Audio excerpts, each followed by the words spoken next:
Cerita ini dimulai sesaat setelah tewasnya Aryo Penangsang. Pada suatu malam, Ki Pemanahan, Ki Penjawi, Ki Juru Mertani, ngabehi loreng pasar, berunding tentang kematian Aryo Penangsang.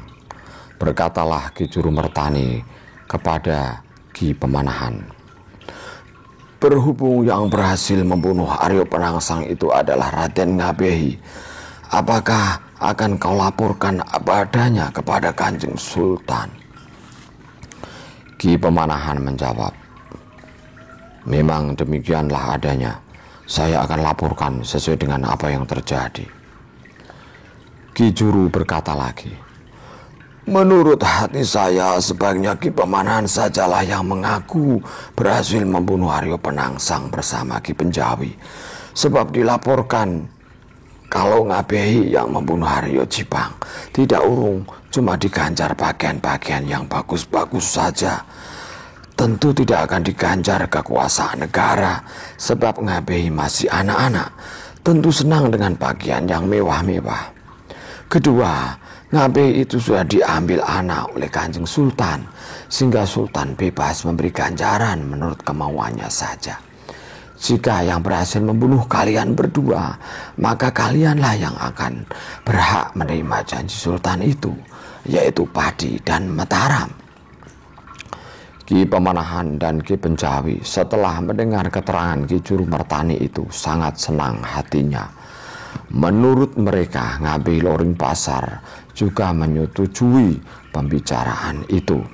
Hasil kesepakatan itu lalu diumumkan kepada para tentaranya bahwa yang berhasil membunuh Aryo Penangsang adalah Ki Pemanahan dan Ki Penjawi.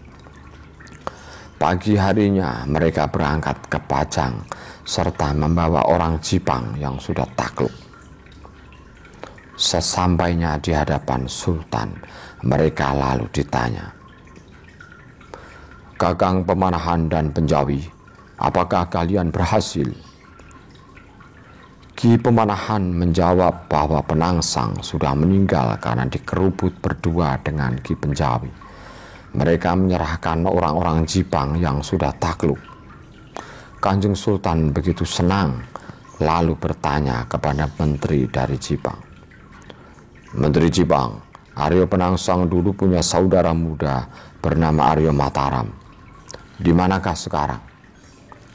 Menteri Jipang menjawab, "Gusti, ketika Aryo Penangsang mau berangkat perang, Aryo Mataram mencegah kakaknya agar menunggu pasukannya, tetapi malah dimarahi. Aryo Mataram sangat sakit hatinya, lalu pergi. Saya tidak tahu kemana, Gusti." Berkatalah Sultan Pajang kepada Ki Pemanahan, "Kakang Pemanahan dan Penjawi berdua, saya ucapkan terima kasih. Tentang ganjaran Padi dan Mataram supaya dibagi sendiri. Berhubung Ki Pemanahan lebih tua, saya persilahkan memilih yang disenangi." Ki Pemanahan menjawab, "Berhubung saya lebih tua, pantaslah saya mengalah. Saya memilih yang masih berupa hutan saja. Biarlah Penjawi yang lebih muda menerima Padi yang sudah menjadi kota serta sudah ramai banyak orangnya." Sultan berkata lagi, "Jika kedua-duanya sudah mau menerima, kakak Penjawi segeralah berangkat ke Padi. Berangkat dari sini saja, aturlah Padi dengan baik. Tentang Mataram, besok jika saya sudah pulang ke Pajang, akan saya serahkan kepada kakak Pemanahan. Lagi pula pulangnya Pemanahan jangan bersama saya. Kakak harus ke Donorojo dulu, memberitahukan kepada Mbak Yu Kalinyamat bahwa Aryo Penangsang sudah mati oleh kakak Pemanahan dan Penjawi. Mbak Yu supaya segera mengakhiri pertapaannya. Segeralah pulang, jangan berlama-lama di sana." Ki Pemanahan siap melaksanakan perintah. Masing-masing lalu berpisah. Sultan pulang ke Pajang, Ki Penjawi ke Pati, Ki Pemanahan ke Donorojo. Perjalanan Ki Penjawi sudah tiba di Padi, lalu bergelar Kiai Ageng Padi. Ia berbahagia di situ. Waktu itu jumlah penduduk Padi 10.000 orang. Ki Pemanahan juga sudah sampai di Gunung Donorojo, lalu memberitahu kepada Kalinyamat bahwa Haryo Penangsang sudah meninggal karena perang dengan dirinya bersama Ki Penjawi. Mendengar itu, Ratu Kalinyamat sangat senang hatinya. Ia segera mengakhiri pertapaannya, terus memakai kain, lalu berkata, "Syukurlah jika si Cipang sudah mati di tanganmu. Kepadamulah aku akan mengabdi. Terimalah wilayah Kalinyamat dan Prawoto." Ki Pemanahan menjawab, "Mbak Yu, saya sudah di Ganjar Mataram dan Ki Penjawi di Pati. Tentang Prawoto dan Kalinyamat, serahkanlah kepada Kanjeng Sultan saja." Ratu Kalinyamat berkata lagi, "Kalau begitu, semua harta kekayaanku terimalah, gunakan biaya untuk membangun Mataram." "Harta kekayaan juga saya tolak," jawabnya. "Serahkan saja semua kepada Kanjeng Sultan.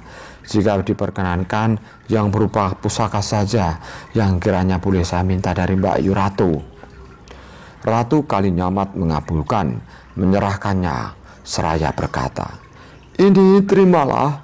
Pusakaku hanya berupa 2 cincin, yang satu mirah delima namanya Menjangan Bang, yang lain berupa intan bernama Si Uluk. Cuma pesanku, berhati-hatilah menyingkirkan pusaka itu.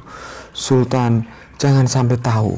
Jika sampai tahu akan membuat kamu salah besar. Kecuali itu, terimalah semua perempuan bekas selir dari almarhum Kalinyamat dan Prawoto. Yang tua-tua tinggalkanlah untuk merawat aku."